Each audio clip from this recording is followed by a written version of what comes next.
What's up, y'all? It's your boy Marco Rookwood, and welcome to the second episode of Rolling with Creatives. Now, before we begin, I just want to say thank you to all of you who watched the first episode, who subscribed. It really means a lot, and I'm grateful for all of you guys. Now, let's cut to the chase. This individual that I have with me today is someone that I have a lot of love and admiration for, someone who gave me a chance and literally turned my dream into a reality. And I cannot thank this individual enough. So, for those of you who are watching, I would like you all to meet my friend, Mike Carson. Hey, how's it going? How What's you going doing, on, Mike? man? Yeah, thanks for having me. Of course. Now, I just want to start off by saying I appreciate you taking the time out of your busy day Yeah, and to be a part of my podcast and to come on my podcast. It truly means a lot. no problem. And I just want to, me and the audience, we want to hear the journey of Mike Carson. Yeah, sure. Everything from when you were a kid Yeah, all the way up until now. yeah, no So you problem. can start and say whatever you want. We're just here Cool. to listen, man. So, first, Michael Carson. I am a creative professional, and I really like this term because I have like sort of many disciplines, and I kind of came up with this term, I guess, 2 years ago. So I'm by trade, I'm a graphic designer and a photographer, but now I'm a writer and I create, just stuff, videos. I do all this creative work. So I'm like a graphic designer. Just it doesn't really work anymore. I'm an educator, so I like creative professional. Um, and I have a Bachelor of Creative Arts from Yorkville University, an advanced diploma in graphic design from Mohawk College. And yeah, I've been sort of working as a designer and a creative for the last 10 years and an educator for the last 5 years, going Okay. on six. Um, and yeah, just daily, I need to create. Like Yeah. that is just my life, whatever it is. It's very therapeutic for me Hmm. just to write something or draw something, even if it sucks. Go on Photoshop and mess around or play with my kids. We'll do, little skits or something I like love that. that. I Yeah. love that. And really, my, I guess, creative journey, let's call it, Yeah. started when I was obviously a kid, right? A lot Hmm. of kids just, they get to create uninhibited. Yeah. They're sketching or they're building, and it's just so pure. Because the imagination of like when you're a kid, it's crazy. Oh, it's yeah, because you're not worried about bills and Yeah, like 100%. Yeah, timelines and yeah. like taxes, and No, you just you're get just to having fun. exist. Yeah, Yeah. right. And Okay. there's so much magic in the world. Um, so it's, I think it starts for everybody Yeah. as children. Hmm. And I think my first time really feeling like, oh, I'm an artist, Hmm. I was probably in middle school. Okay. And my mom had just bought like a 35 millimeter SLR camera Okay. with a lens, black and white films. These are film Yeah. days. Yeah. This is sick. And she just bought it because she wanted just better sort of family pictures. At the time, it Okay. was, the instant shots or Yeah. the disposables. And I remember just like looking at the pictures and thinking like, wow, these are amazing. Like they're so cool. They're black and white. They're high contrast. There's like blurring in the background. All these things I didn't know what they were at the time. And I was like, I want to do that. That's what I Hmm. want to do. So we would experiment with disposables. Like you get them. That's pretty much what we had as kids. Okay. No one had a Okay. digital camera, No. right? No. No. No. No one had a phone. Yeah. So we had disposables that we would just mess around. Hmm. What are we going to do? We're going to go camping. Let's bring one or Yeah. whatever, right? And then we get the film developed a few years later, and it's like, oh, cool, cool, cool. So 100%. um, it was that's basically where it started. Hmm. I grew up very much in a sports family, though. Okay. So my dad was like a high level hockey player. He played, his whole life. He played in the OHL. Really good for him. My grandpa was he played for the Tiger Cats, I think, Okay. before they were the Tiger Cats, Yeah. maybe. Yeah. He Yeah. was just like a pure athlete. My uncle didn't go far, but a great hockey player, Okay. businessman, all those things. So that was my focus for my life, was sports, Yeah. Yeah. right? So I grew up playing hockey. I grew up playing football, Okay. and I hated Both you it. need I hockey and football. hated it. Yeah, Oh. absolutely hated it. Did you feel like you had to play because Yes. of yeah? Yeah, Okay. exactly. And I had a lot of resentment for that for so long when, I realized, no, they're just trying to, as a parent, Yeah. trying to keep your kids active and give them skills. Hmm. And that's what they knew. Let's put them in a sport because that's what they knew, Of right? course. Um, So like I played, full contact hockey. I Yeah. played tackle Yeah. football. Yeah. I was good. Okay. That's my next question. I was gonna ask you, were Yes, you good? I was good. Okay. Really good. I like as a quarterback, Okay. I was a big quarterback Yeah. compared to the rest of the team. So I'd go That's a out and hard position to play, I'd man. go and take Yeah. out linebackers. Yeah. Oh yeah, Okay. right, totally. Okay. Because I played contact hockey Hmm. and I really liked body checking and all Of this course. stuff, Of right? course. So No, I don't blame you, man. right, you know what I'm saying? Like, 100%. okay, I'm the only one who can throw the football down the field, but I also want to go and tackle people and I hit love people, it. right? I love So, it. um, so I guess that part was kind of fun, but I always felt like I had to. Okay. It never felt like a choice. It Okay. absolutely was, but as a Hmm. kid, like really nervous about, You don't want to let your parents down yeah, and right, right? absolutely, right. So, um, that was like middle school, and then I discovered photography. Okay. I go to high school.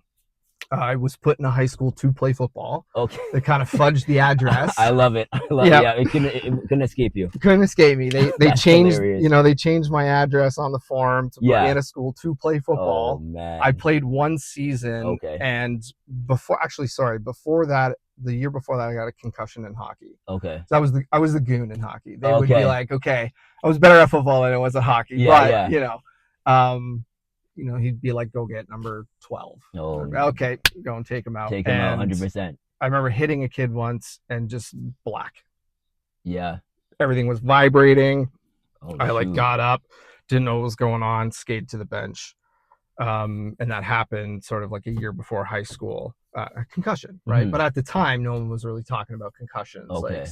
that was not in the conversation ever. It Okay. was like, oh, you bumped your head, you'll be You'll fine, be kind of fine, thing, right? right? Put some ice on it, right? And You're continue good. on. But I had Okay. headaches for years. Oh Like, shoot. yeah, I'd bend down to tie my shoes, I'd get up, headache, right? Wow. So where am I going here? Yeah, so high school, I get to high school, I play one season, and I was like, I'm just done.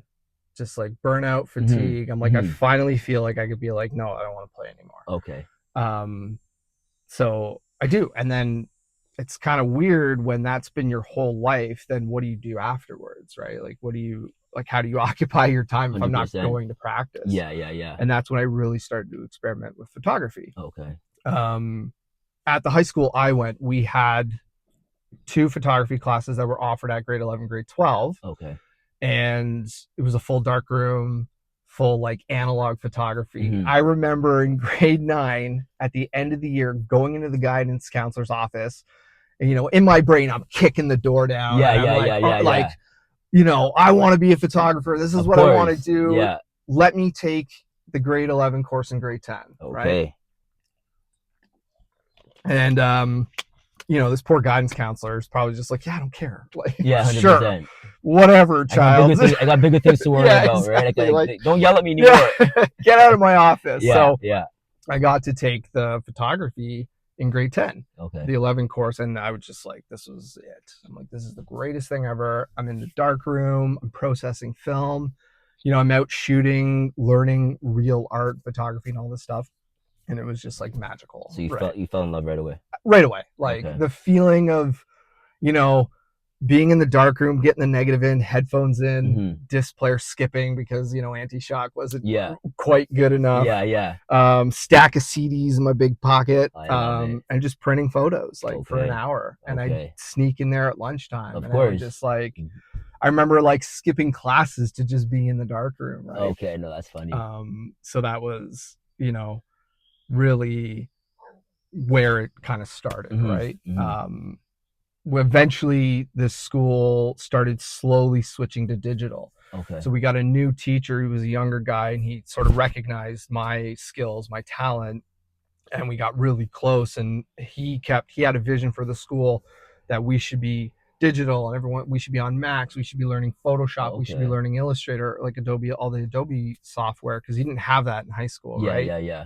I think we had maybe one Mac computer in the comms lab, and it was from the 80s. Oh shoot. Right? Yeah. Damn. So he bought a digital camera, like a real digital SLR, and I was privileged enough to just mess around with it. And then we got one computer in, and we had Photoshop. pirated version of it. Okay. Okay. Hey, we're getting somewhere. Yeah, I downloaded it off family computer off LimeWire. I don't know if you know Oh, of LimeWire. course. Okay. Oh, LimeWire Yeah, back in yeah, before I continue, I remember when I was in grade 8, and I remember like because my cousin he's a DJ, yeah, so he kind of showed me how to DJ and stuff. And I remember literally in computer class in grade 8, like the end of the day, downloading LimeWire, yeah. Right. Yeah. downloading virtual DJ and start mixing in class. And I remember the Right. teacher's like, "What the heck are What you doing?" I'm like, is "I'm just going having on? fun." But yeah, yeah, as you were saying, LimeWire. Absolutely, yeah. So I download Photoshop off LimeWire, wreck the family computer, of course, Yeah. bring it on a disc that I burned to the school, and Mm-hmm. he's like, am I gonna get fired for this? This is Yeah. like a Yeah. pirated whatever. We did it anyways. Started learning Photoshop, and it was like, I teach Photoshop now Mm-hmm. to college students and at 2 colleges, and it's just crazy just like trying to learn this as a teenager on the fly with Yeah. like just some other teacher, and 100%. yeah, it was really really cool. um yeah, and then right away I was like, what do you want to be when you grow up? Mm-hmm. It's such a hard question. Like, people don't even know as adults, right? Like, No, I but I had my eyes set definitely. on Sheridan. I was like, I want to go to Sheridan Okay. for photography. Mm-hmm. Why? Because they're the best. Okay. So Fair I'm enough. like, that's validation. That's just, I'm going to go there and I'm going to be a photographer and it's going to be cool.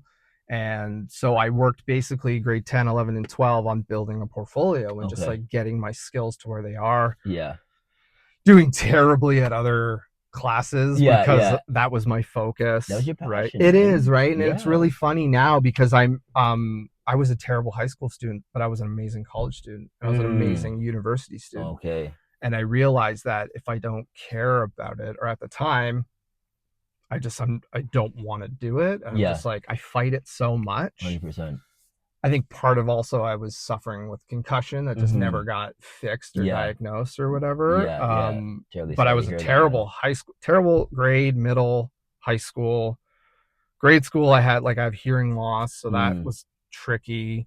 Um, but then, yeah, just a bad high school student because I just wanted to be in the photography That's room, it. right? Yeah, like I remember my music teacher showing up because I played guitar and Mm-hmm. stuff. I was doing a concert just at one of the dive bars, some stupid punk band, and Yeah. my guitar teacher showed up. He goes, "Mike, you have a 15 in my class." He goes, Jeez. "You can play the guitar. What are you doing?" And I was like, "Well, I don't know."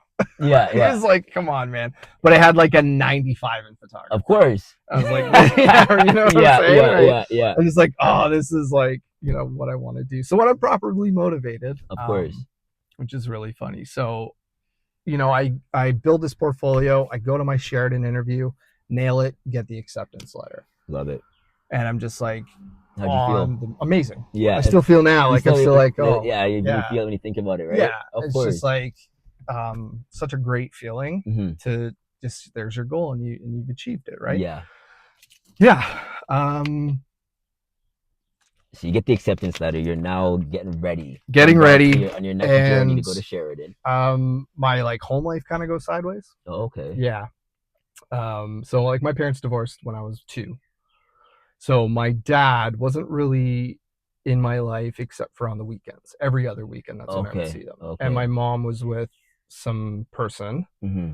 who was very toxic, very abusive, very just like literally, I don't say this lightly, like an awful human being. I'm so I sorry. I'm yeah. sorry you had to endure that, and your mom. And you don't like, as a kid, you sort of like, you don't see abuse until you're sort of out of it, Mm-hmm. especially as a parent. Now I look back on things that happen, that I have my own kids, and I'm like, Mm-hmm. oh, that was not okay. Yeah. That was very wrong or whatever. And not so much now, my kids are a little bit older, but right when I had my daughter, Mm-hmm. just flooding back Yeah. memories of like, oh my God. Flashbacks and stuff, right? Yeah. So the home life goes sideways, and Sheridan's very expensive. I have no money. I don't know how to live in the world as like an adult. Like, Yeah. I think I'm 18. Yeah, young right? adult, man. Like, Like, I don't know what's going on. Concussion still, and I slip into the drugs. okay.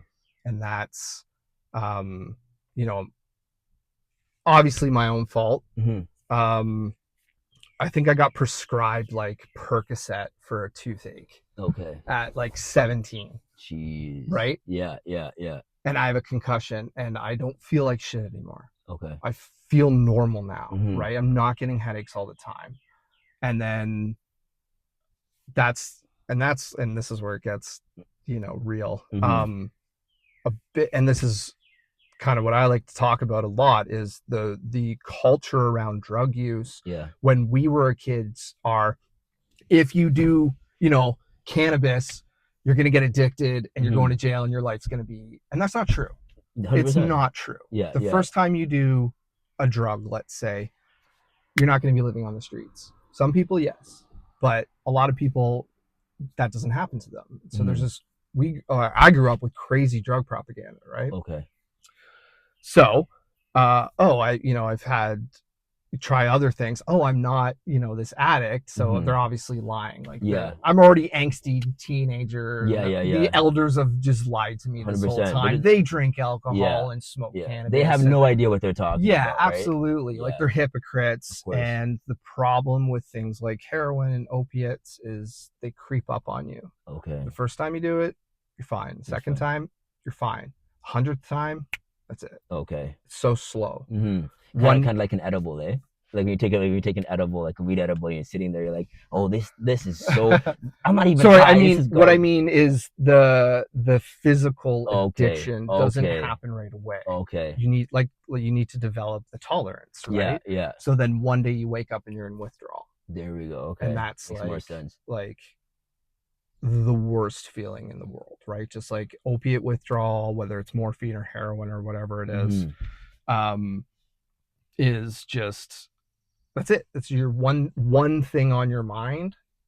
Get out of withdrawal. So however that looks like, whatever that looks like, either getting another fix or Yeah. that's becomes the goal. And that was my life for years. Okay. So just like, yeah, in the trash, gone, life over kind of Okay. thing, right? Okay. Really young, 20s. No direction. All my friends are in university. They're all, studying and Mm-hmm. like living the dream. Yeah. and just Yeah. like what they're supposed to be doing. And, I feel like my family life's gone. Yeah. The household, like we had to sell the house, and like that wasn't so, the family unit that I was used to, although it was toxic, had crumbled. And I don't have this like system anymore, and I feel very isolated. And yeah, so that was for a few years. That's it. It was just find the drugs, Mm-hmm. however that needs to happen. Yeah, and then I remember one day, just like I can't remember where I was, right? Mm-hmm. Being like, do I want this forever? Because you Okay. cannot sustain it. Yeah. I'm like, I'm either going to die with a needle in my arm, or I have to get clean. Like that's it. Or let's just end it now. There's no point because it's so unsustainable. Okay. And then the next day I went to a methadone clinic and was on methadone for about 3 years, got clean, smoked a ton of cigarettes at the time to Okay. get, Yeah. and then sort of my last year of methadone, that's when I met my wife, my wife now. And haven't touched it since, right? I So love I've been it. clean off methadone since 2012. I Okay. haven't touched alcohol since 2015, although that was never a problem for me. I Mm-hmm. still like it. I quit cigarettes years ago. And and I remember just finally like about to get off methadone Yeah. and working at the mall, slinging smoothies. Yeah. And I was on my break, and my wife is like, do you really want to like do this for the rest of your life? She's my fiance at the time. Okay. And I was like, no, but like we can't afford, because it was her and we lived in an apartment. Yeah. I was like, we can't afford school. I'm like, it's so expensive. And she looks at me and she's like, we'll figure it out. And I was like, for real? And she was like, yeah, we'll figure it out. Whatever it is, we'll figure it out. And how did that make you feel? I was just like, I get goosebumps thinking about it now. Right? Like, I think like because I watch so many interviews and I hear like so many different stories, and like one thing that really sticks out to me, especially with what you're talking about right now, is like when you have that woman that not only believes in you but believes in like you guys as a whole. yeah. That like for us as men, that like makes us feel like we're on top of the world, man. Absolutely. And in our relationship, we have never been, and I see this in a lot of other relationships, especially younger people. It's always them versus them, like Yeah. me versus her. Yeah. And Jack and I are very much, it's us versus the problem. It's Okay. us versus the You world. guys are a team, right? Whatever it is, we will figure it out. I love And that. I'm on a big tangent here, but so my tattoo here, we got it when we were married. It's Okay. a Norse symbol. It's an ingoose, and essentially what it boils down to is where there's a will, there's a way. Okay. And we've always said we will figure it I out. love That's been that. sort of our motto, I right? love that. Whatever it is. So she's like, yeah, we'll figure it out. She worked at the bank so she could get loans dirt cheap, right? Okay. Staff rate. So Okay. she was Love like, we that. could do Love that. that. Love that. We can try to get OSAP. My credit Mm. was in the Yeah. tank because Yeah. of drug addiction, Mm-hmm. right? It's great now. But that guy's is great now. Yeah, I dug myself out of that one. I love that. Jeez, I love that. Yeah. And I applied to Mohawk. Okay. And I'm flipping through the catalog. I was like, oh, photography. Like, that's what I should be doing. And it's funny because I realized then, I was like, I actually hate photography as a job. Okay. It is my art form. It is my self-expression. Yeah. I hate shooting weddings. I used to shoot sport photography. Okay. Like, I hate doing this. I love just like running out to the forest somewhere and taking a beautiful landscape for a few hours. So just zen. I don't want to sell my photos. I don't want to have to like hustle with photography because that is self-expression for me. Fair enough. And I flipped to the page in graphic design. It's like, oh, well, I can't draw. You don't need to learn how to draw. Sweet. Let's go. Okay. And I was like, why? I get my first semester, crush it, 90s in every class. And I was like, oh, this is where I'm meant to be. Yeah. This makes sense to me. Yeah. It's cool. It's like I'm playing with the printing equipment. There's a photography class, which I'm crushing. Of course. Oh, we know. we know. We know. Don't worry. We know. And yeah, so it was a 3-year program at Mohawk. I got a job before I had graduated at making checks. Okay. And from there I went to marketing. I was working in ad agencies. Okay. Which was, I hate it now, but at the time it was awful. Yeah. Ping pong at lunch, there's a patio, unlimited coffee. The copywriters are all drinking. Yeah. Catered lunches. Ooh. Forced yoga on my lunchtime. Oh man. I like yoga, but yoga's nice. It's good. It's nice for you, man. And so I go from marketing, I go to a cannabis startup. One of my friends from the marketing agency was like starting basically around legalization. So like 2018 was like, well, we have a cannabis startup and we need a marketing department. They'd call me Johnny because Johnny Carson, my middle name happens to be John, but they're like, we need a Johnny, someone who can do photography, video, and graphic design, all these things. Come over and help. So I'm like, yeah, sure. So I worked there for 2 years, and during that time, Mohawk College has this job opening for one of the professors, just 3 hours a week, right? Just one class. And I apply. And I'm like, yeah, why not? Because I would go back every year to just talk to second-year students about sort of my career path, right? And just sort of how I found a job. So that's one skill that I feel like they don't teach enough at the high school level, at the college level, is how do you get a job? Where are the jobs? Like, who do I have to talk to? You're not wrong though. How much networking do I have to do? You go to school, whether it's college, university, you pay all this money and stuff, and then you're like, okay, I graduated, mama, I made it. And then it's like, I've got my paper, now what? Exactly. Can I work here? No, you're not qualified enough. Yeah. Or we don't know you, or whatever it is, 100%, right? So I basically I was like, listen, I would tell the students, I was like, at least in the design business and marketing, I'm like, it's so nepotism, right? It's so much who you know, 100%. Not necessarily nepotism as a negative thing, but just networking and talking to people. Absolutely. You could be the best illustrator. If no one knows who you are, then you're not getting out there, right? Yeah. You got to put yourself out there. And I punch this into my students' head now. I'm like, you should be talking to other students in different years. You should be talking to the advertising students. You should be reaching out to businesses and just making those connections. Okay. Because when the time comes and they need someone, you want your name to be on their mind, basically, 100%. Right? I'm like, who can I hire? Oh, this person, right? Yeah. Let's call them up, see if they're, and that's been my experience every time there's been a creative problem. Hmm. I still have people calling me, hey, do you have someone that can illustrate? Do you have someone that can shoot video? Yeah. Um, sorry, big tangent. So, No, no, no. I'm loving where every was I minute of going? it. Where was I going with this? I'm at yeah. So the cannabis company Yeah, I work yeah, yeah, there, yeah. and I apply for Mohawk, and the associate dean calls me up. He's not there anymore. And he had known me from the program advisory committee, which is a board of professionals who sort of tell the school where the program should go. So when I was on it, a big thing was like motion graphics. So I was like, you need a motion graphics course. I'm being asked to do it a lot. It's something that you should add. So the dean calls me. He's like, hey, he knows me from these meetings. And he's like, this is a formality, but you got the job. I just have to interview you now. He's like, Yeah. I know you. Like, I know your style. I've seen you Yeah, lecture. yeah, You got like, I just have to, fill out yeah. this paper. So he's like, do you have 20 minutes? I was like, absolutely. So I land this job as a professor, I love it. and I'm just like, this is actually, I love sharing knowledge. Hmm. So as much as I love creating, I also love to share knowledge and inspire.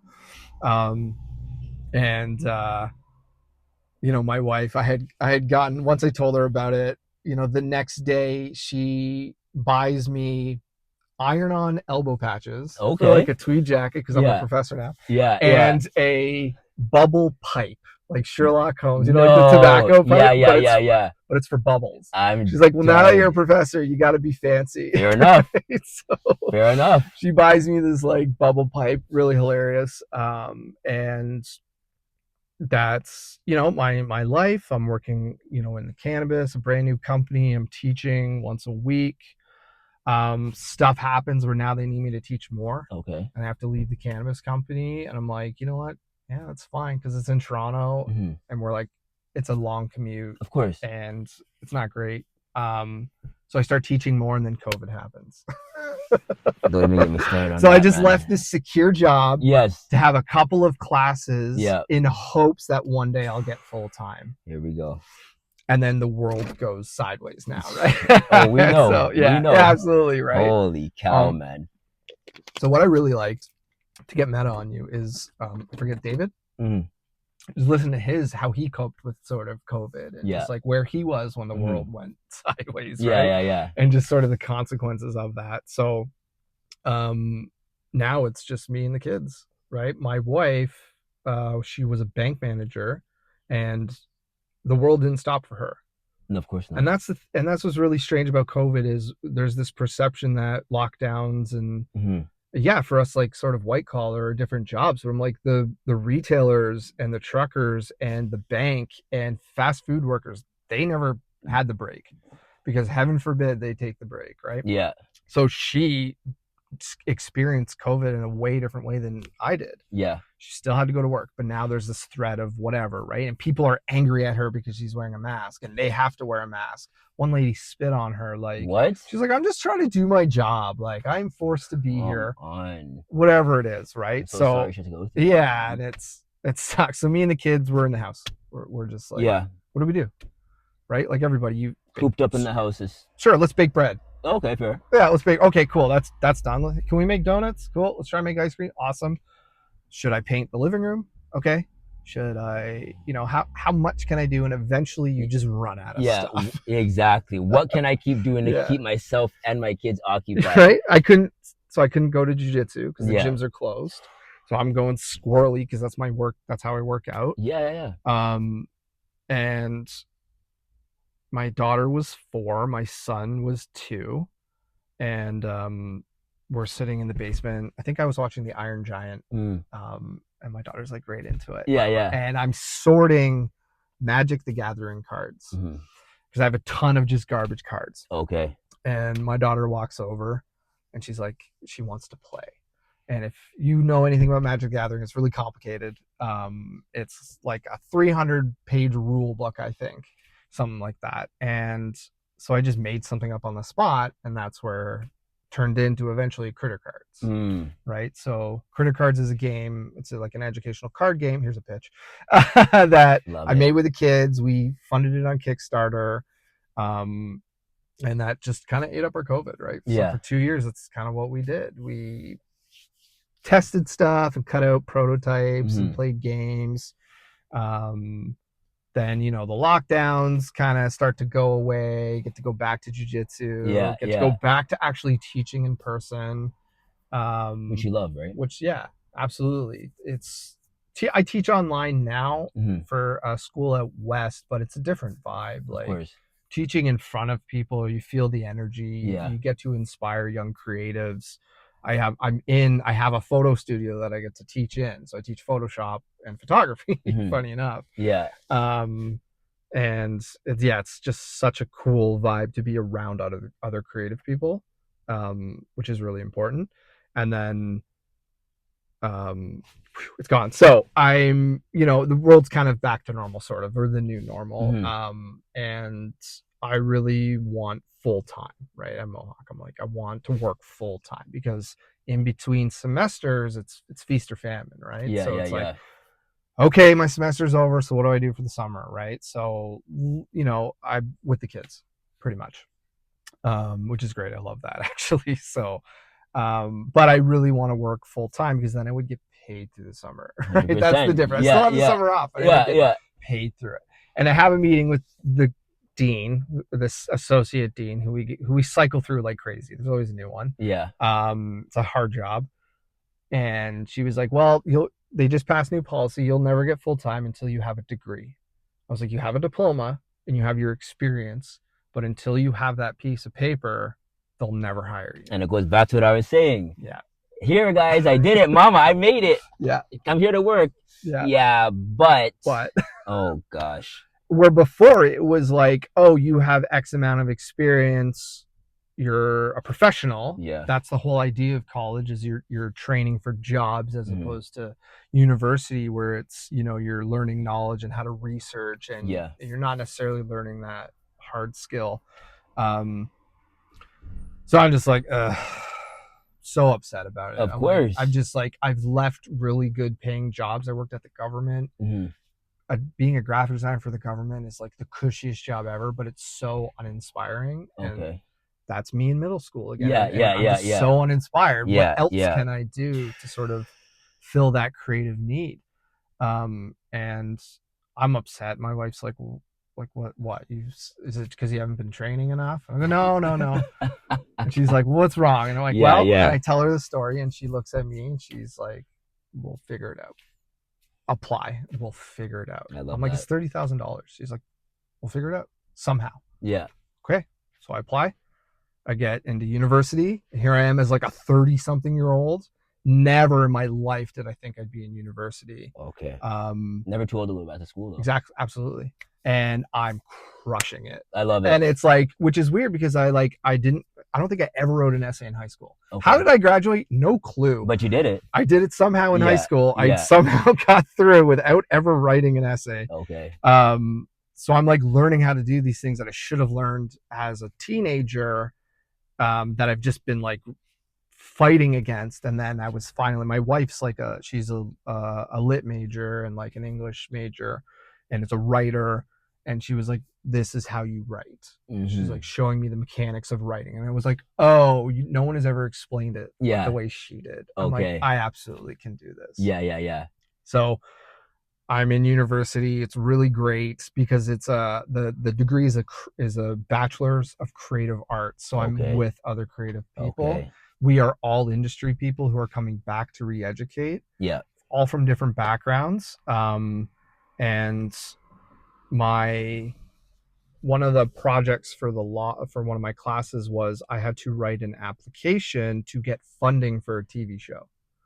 So I made a show called Dad Stuff. Okay. I still want to make it. I'm still working on it. Love it. And essentially it is shot in the style of like Master of None or Louis, Okay. or like Atlanta, where Yeah. it's like not so linear. It's kind of like one-off scenes. It's very artistic. Okay. And it is millennial dads and our experience raising kids in sort of like a boomer's world, and like our Okay. relationships with like society. And I'm very active in my kids' life. They're with me every Absolutely. day, where my 100%. dad not so much, and Yeah. his dad definitely never.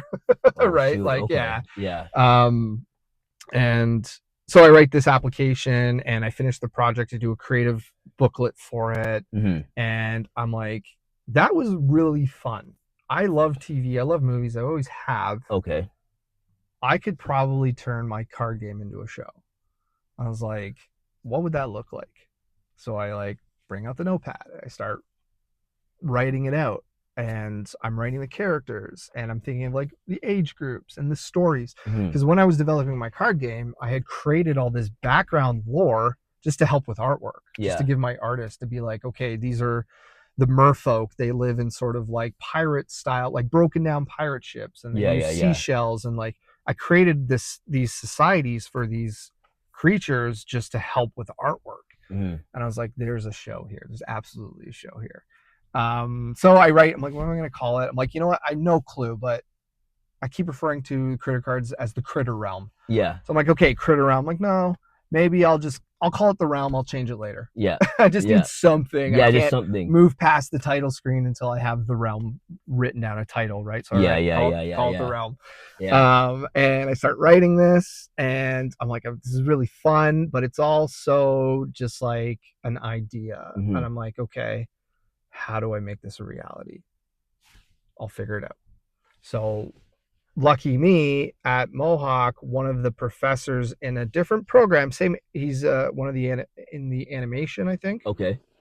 Used to be on YTV. Love it. He was remember the purple TV? Yeah. He Yeah. did the Yeah. voice for Oh, that that. was I him. don't know if he did the puppetry work, but he Okay. was the voice for that. Okay. He's a writer on Netflix shows. Okay. He's been in the industry a long time. His name's Atul, and Shout out Atul. yeah, absolutely.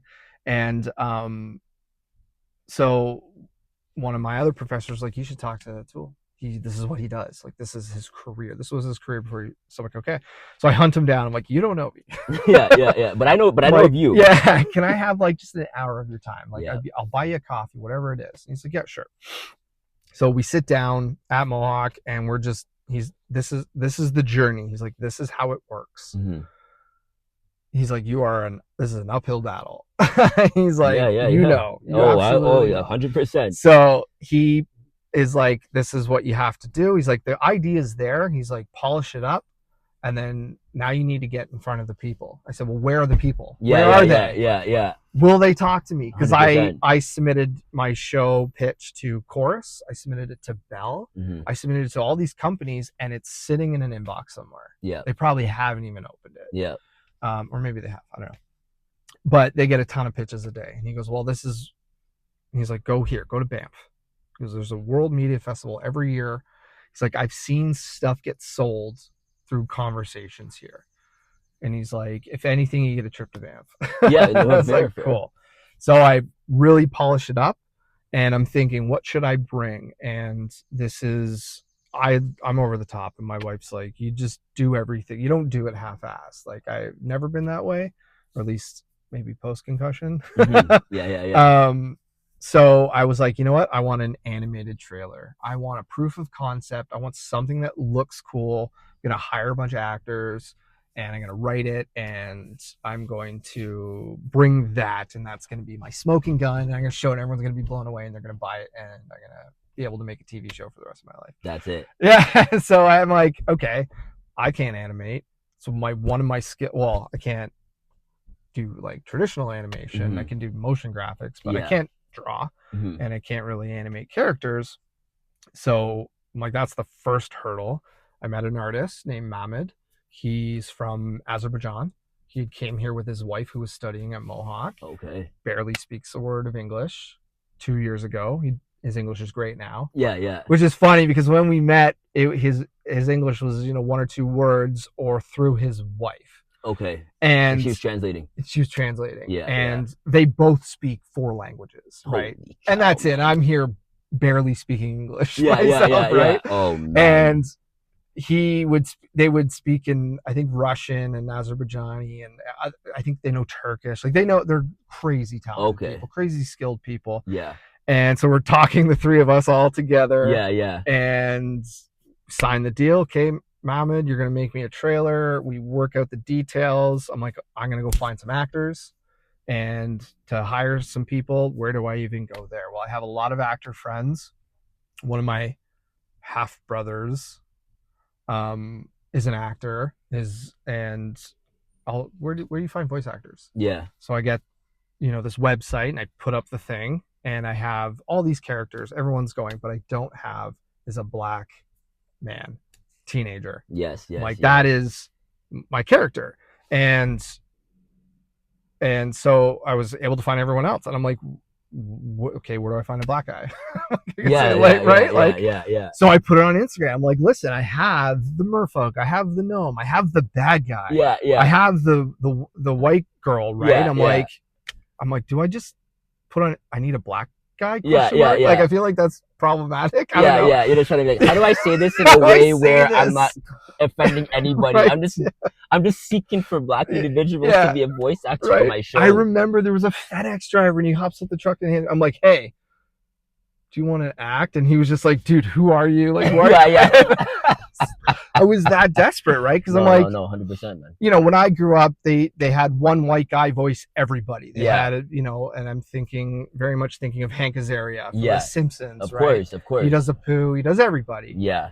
And I was like, I really don't want to do that anymore. Like, Mhm. let's hire people who, let's hire the proper people.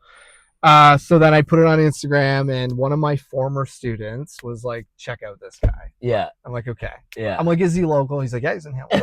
I'm like, yeah, okay. I look at some of his reels. I'm like, all right, let's reach out to him. I sent him a message. It was you, in case you don't know. Thank you. And he was great. I remember, so all I had was scripts and some still images of just concept art. Yeah. And I'm like, the person I have for the other character, I have them recorded lines. So half a conversation. Yeah. Let's get Markel to record the other half. Mhm. And then I put it together, and I'm like, this is it. I'm like, he's so good. And I appreciate that. So And it's funny because shout out to Kennedy Martin for that. Yeah, that's because right, I remember he just messaged me and he goes, hey man, like I know you're focusing more on like film and television and stuff, but like if voice acting interests you. And I was like, holy cow, like it goes back to what I said in the introduction, like you literally turned my dream into reality. That's something I always wanted to do. But I remember when we spoke on the phone, I remember it was so late, and I'm doing the audition, right. And like I'm like, oh my gosh, my grandmother's sleeping, like I don't want to wake her up, right? But totally. You ended up liking it either way, right? Well, it worked, right? It was like I'm like, oh, he's absolutely got skill. I'm like, I'm not a great director, but I'm like, he's got skills, and you're so willing to work, right? You're like, you don't like that line? I'll do it 100 times. 100%. Let's get it right. Yeah. Which is the people I want to work with, right? It's just when I'm on set too, right? It's like, okay, like this one scene, you spend like 2-3 hours on this one scene, and then it's like you do it so many different times, so many different ways, and it's like that's why you believed in me, right? Yeah, absolutely. So I believe in you, so that's why I wanted to make sure I can execute. Yeah, no problem. So like I was like, okay, great, we have this trailer done. I'm just like, I saw it, and I hired one of the guys I do jiu-jitsu with, was like a rock star. Yeah. Amazing musician. Yep, 100%. And I remember, I don't know if we were like in the middle of fighting or something, but afterwards I was like, I kind of approached him. I was like, do you want to write some music for me? Yeah. And he was like, I've always kind of wanted to compose something. Yeah. He's like, I'm no Hans Zimmer. And I was like, sure, yeah, let's do it. We had a phone call, and I'm ideas at him, because that's how my brain works. I'm just like, and he's like, okay, trying to like absorb it all. Yeah. He comes back with this track, and I was like, I love it. Like, it's so good. It's so epic. It sounds so familiar, but it's so new. Mm-hmm. And I was like, you nailed it. Yeah. It sounds like Hans Zimmer. It sounds like something Hans Zimmer would write. 100%. I will die on that hill. Yeah. So that's Brian Fontes. I know I'm dropping a lot of names here, but you should check all these creative people out. Shout out Brian. Brian, yeah. Amazing musician. Okay at jiu-jitsu. He said it, not me. He's good. He's good. Yeah. We train a lot together. Yeah, no, he's awesome. And just a really great person too, right? Mm-hmm. Just like he does one of the bad guys' voices. Yeah. And again, just like willing to work with me and collaborate, which is so huge. When he sent over his villain track, I had my speaker hooked up on the laptop, and I pressed play, and his voice came on, and my kids looked at me and they're like, what was that? I was like, that's the bad guy. Yeah. And they're like, he's so good. They were like freaked out. I'm like, yeah, he's nailed that too. Yeah. So yeah, so we have this trailer. I've got actors on it. I've got music on it. I've polished it up. I bring the family to Banff. I book literally. So when you go, so this festival, you pay your ticket, which is very expensive. You get access to producers and directors and like people in the industry, and you get access to a messaging platform that you can talk to them on. Mm-hmm. So I start at the top of the list. Hey, blah blah blah blah, send. Hey, blah blah blah, send. Yeah, I sent hundreds of of messages, course. just one after the other.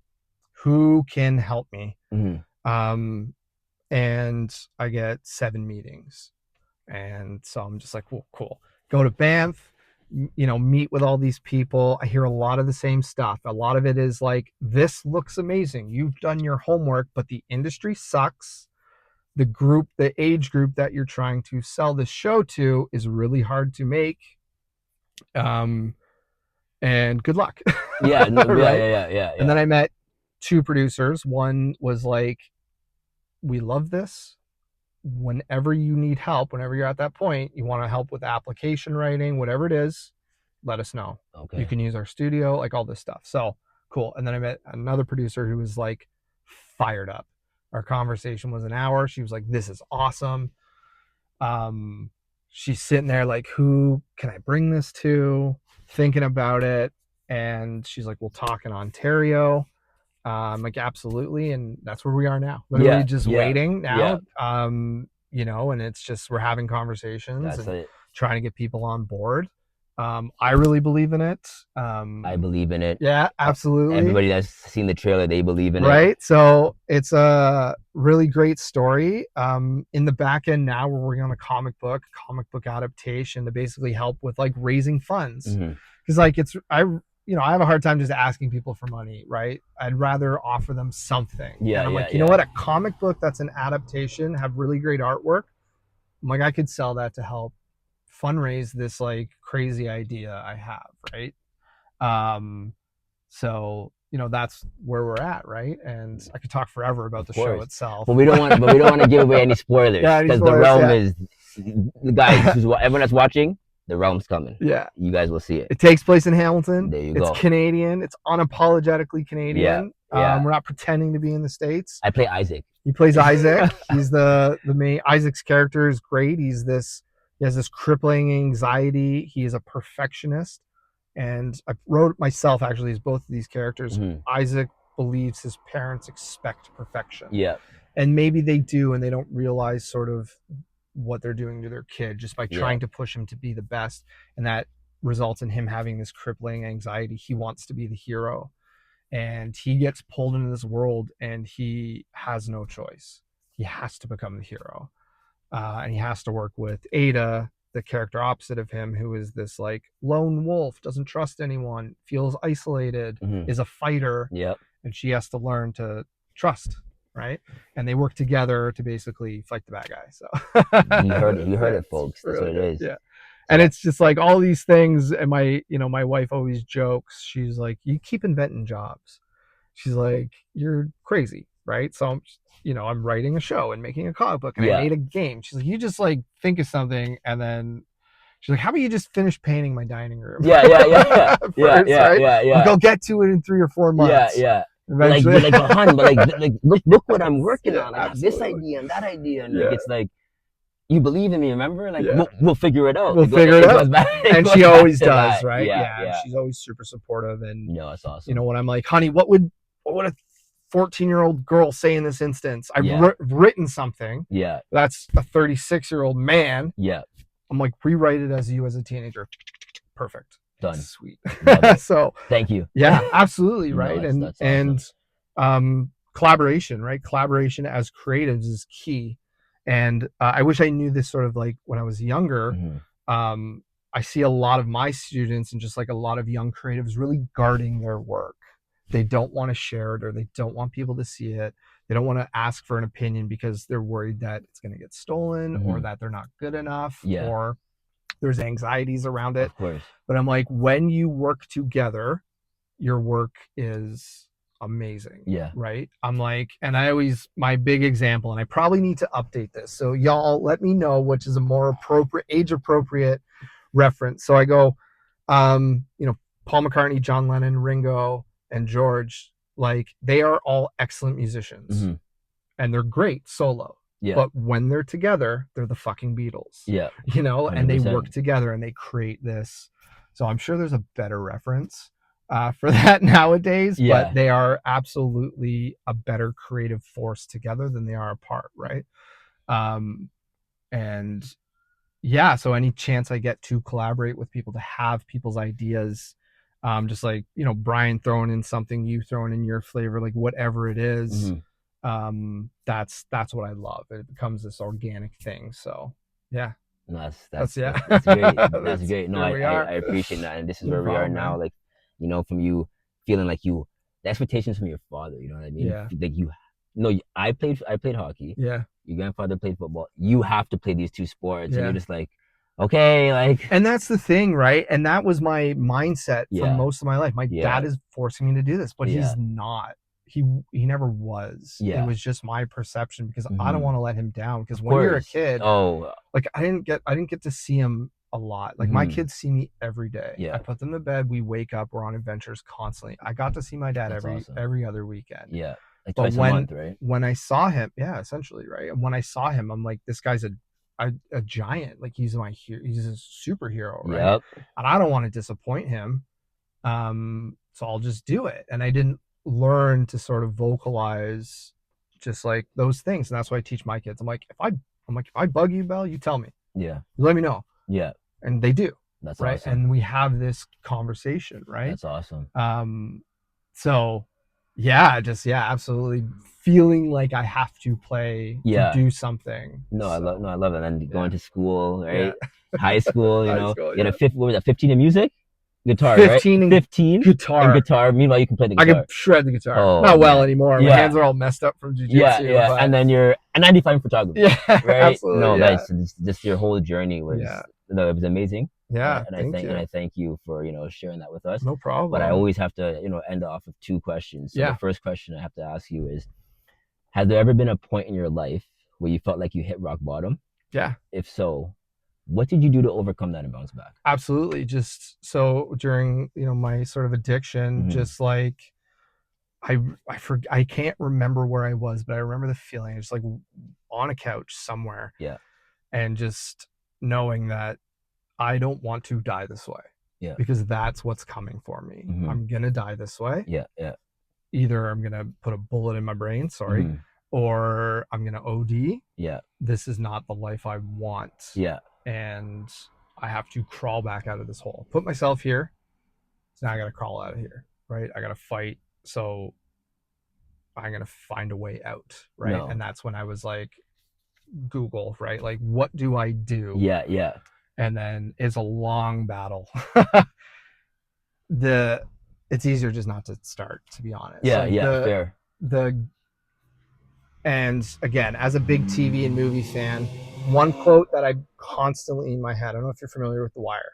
Of course, Wire. If you haven't watched it, watch it. It's one of the greatest TV shows ever. One absolutely. of the characters, Bubbles, Yep, he says, or no, it's not even Bubbles. It's the counselor that he goes to Bubbles. He says the hardest part isn't getting clean; it's staying clean. yep, Getting clean's easy. It's everything after that and dealing with life.